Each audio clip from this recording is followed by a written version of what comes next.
So after a year and I guess 10 months since the first Monster High back in October 2022, everyone's favorite group of characters based on the toy line is back for a second round in live action in Monster High 2.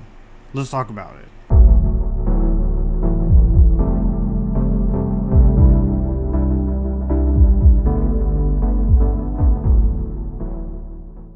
What's up everyone, it's Epictastic Joshua. Welcome back to my channel. My name is Joshua if you're new here. The movie we're here to talk about here is one of my most anticipated movies of 2023. Take that for what you will. Part of the 2023 Epictastic Halloween Spooktober, and that is Monster High 2. This is once again directed by Todd Holland. This is based on the toy line the same name. This time we got Nayah Damasen, Mia Harris, CC Balagot, Case Walker, Justin Derrickson, Selena Kershey, Kira Lee Rooks, Lena Laconte, Jai Prishkonik, and everyone coming back for this with some new set of characters. In Monster High 2, we follow Clawdeen Wolf, Draculaura, and Frankie Stein as they enter sophomore year at Monster High. The power of the three is put to the ultimate test as they face even bigger challenges this year with new students, new powers, evolving friendships, and even a bigger threat that could not only tear their friendship apart, but could change the world forever. And also, we also have some additional stuff with Draculaura and her birthday, and then we have a new character in the case of Toralei Stripes coming to the school. When it comes to the first Monster High, I went into that first movie, I said that in my first review, I went into it not really that excited. But the first movie was a genuine surprise despite a lot of the review bombing and despite of a lot of the anti-fans being against this movie. A lot of Monster High fans warmed up to it and they actually watched it, myself included, being a fan of the animated cartoon shorts. And that first movie was surprisingly decent. I thought the CGI wasn't that great and the villain was kind of there, but I really thought that it did what it was set out to do. It respected the source material, but it also introduced Monster High to new fans.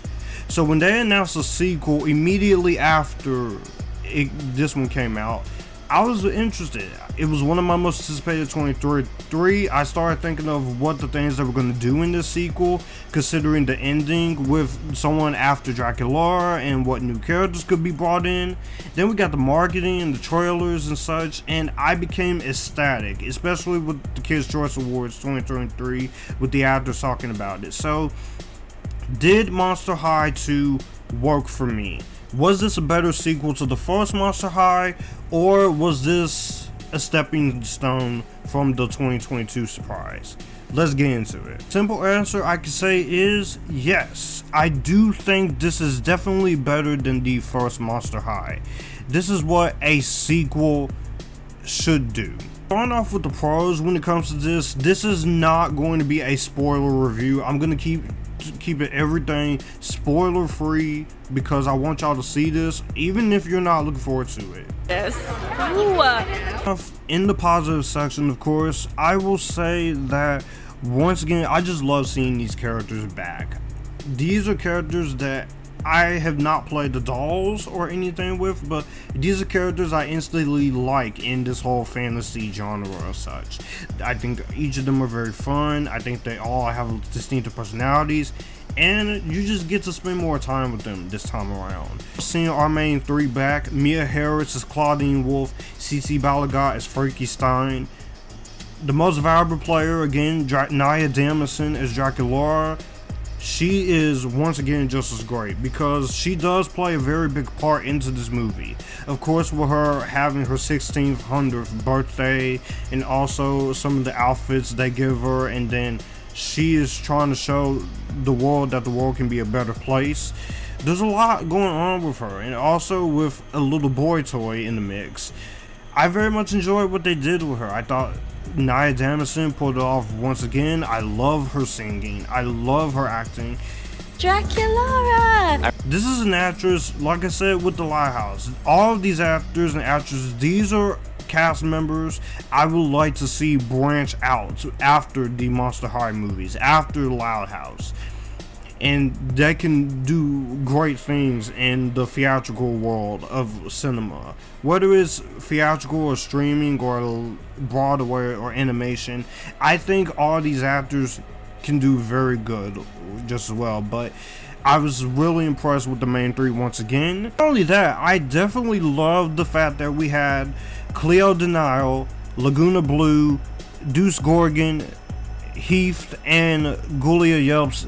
They get to be brought back in, and they get to have a lot more to do this time around. I think their performances were really good once again here. In the cases of Case Walker and Justin Derrickson and Jai Prishkolnik and Lena LeConte and Lila Fitzgerald and Nazif Saul, I think all of them do a really good job once again. None of them feel like they missed a beat. I think they all once again proved themselves worthy once again. Dracula back again, and also you have the head mistress Bloodgood, Marcy T. House. I think they were all very good as well. Some of our new characters I definitely loved. I will start off with some of the new ones. Kira Lee Rooks, you have Demi Buvas. She's a ghost and humanoid, and she's not in the movie very much, but I very much was surprised by her once again. I saw her in a direct-to-streaming Christmas movie that wasn't actually too bad. I also love Bonelli Fambrini as Ellis, the son of Zamara and Dracula's love interest, and he has a very nice spark with Nayah Damasen. But the biggest surprise of this was Selena Kirishi as Toralei Stripe. I loved her performance. When I saw the trailers, I was like, is this girl gonna annoy me? What's she gonna get on my nerves? But having watched the movie, I like this character. She was cool. Being a part of Francis Scotch, and the actress, she's having to put on an accent, but I think for her playing the daughter of the Werecats, she was great. I really liked her character.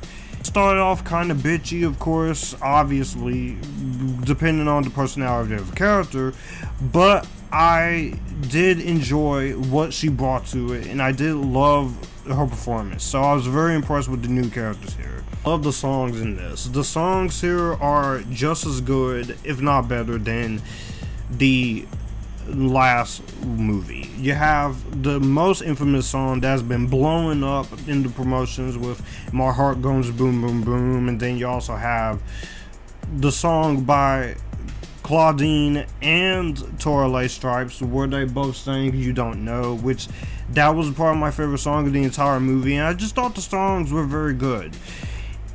And I definitely appreciate the choreography and the singing in that. They were very well done musical numbers.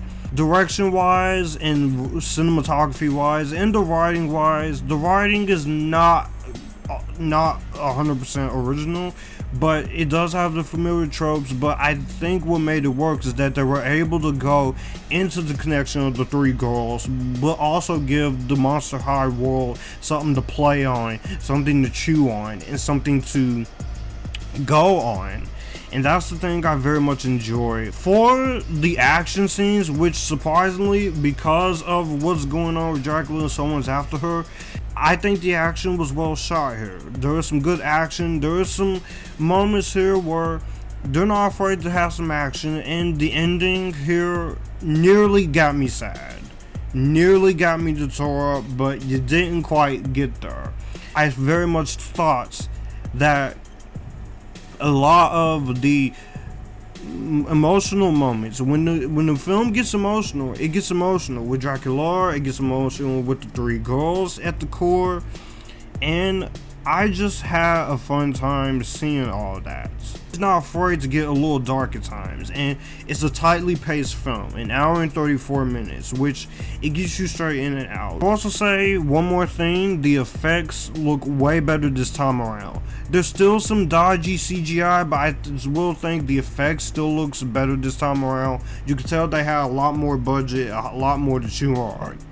And the practical effects and costumes and the hair and makeup on each of the monsters, it looks realistic in the fantasy world. And the comedy is once again there. Once again, it makes me laugh. There's some of it that doesn't make me laugh, but I think the comedy still works very well. each of these characters had a reason to be there. No one felt like they were out of place. Once again, I think the villain in this, just like the first movie, is very lackluster. And the villain in this is Samara Prue, which the mother of Ellis, of course, not the mother of Draculaura.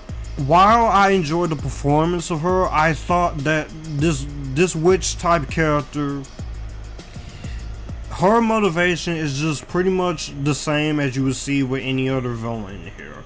The motivation here is that she's after Draculaura because of the whole witchcraft situation, and she is out to get her. A few moments in here where it does go in the usual stale routes, but I appreciated how different this was from the first movie enough to where that was sidelined as the movie went along. I was not big on the decision they made with Deuce in this.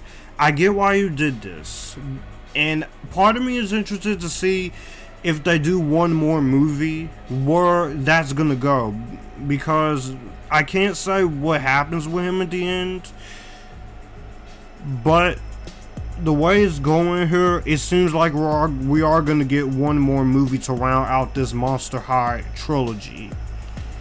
And God only knows how many more monsters we're gonna have in the third film, aside from Toralei Stripes coming back and a few others. Thought the decision there with him was kind of there. I want to see where they're gonna take it in the third movie though, before I can confirmly say if was it a negative fully. But those are just some of the negatives I have with this. With Monster High 2, I walked away having another fun time with the Monster High game. I love the songs, I love the action, I love the character stuff they do, I love the story here once again, I love the musical numbers, and the cast is pretty much part of a family here. So if you are a fan of the first Monster High, if you're a fan of the Monster High toys in general, I would say definitely watch this on Paramount Plus, and it's on Nickelodeon now. You give this a watch. If you are someone who loved the first Monster High and loves these characters, definitely give it a watch, even with some of the changes they made. But if you are someone who is not big on the first Monster High, just steer clear and not watch it. But for the love of God, do not go in the comment section on Instagram of the movie page and official Monster High page and Nickelodeon page or anyone else's YouTube comments and say how they made a lot of changes they made to a few of these characters ruined your life, because this cast seems pretty nice from behind the scenes. The director had great intentions, the cast had great intentions, and they did the best they can to honor the Monster High legacy. But it kills me that some of these people who are Monster High fans can't deal with the fact that it is Monster High, they just made changes to some of the characters. And so what if a Filipina actress like Nayah Damasen is playing Draculaura? So what if you have a mixed girl playing Toralei Stripes? Not my problem. I overall have fun with Monster High Part 2. Well, that's gonna do it for the video that you just watched. If you want to see more, my channel icon is up here. If you want to see more content from me, all my social medias are right here in this end card. I will also leave a playlist and a video here for you to see what the channel is about. As always, acknowledge me, stay Epictastic, join the Epictasticness, and you guys keep it cool.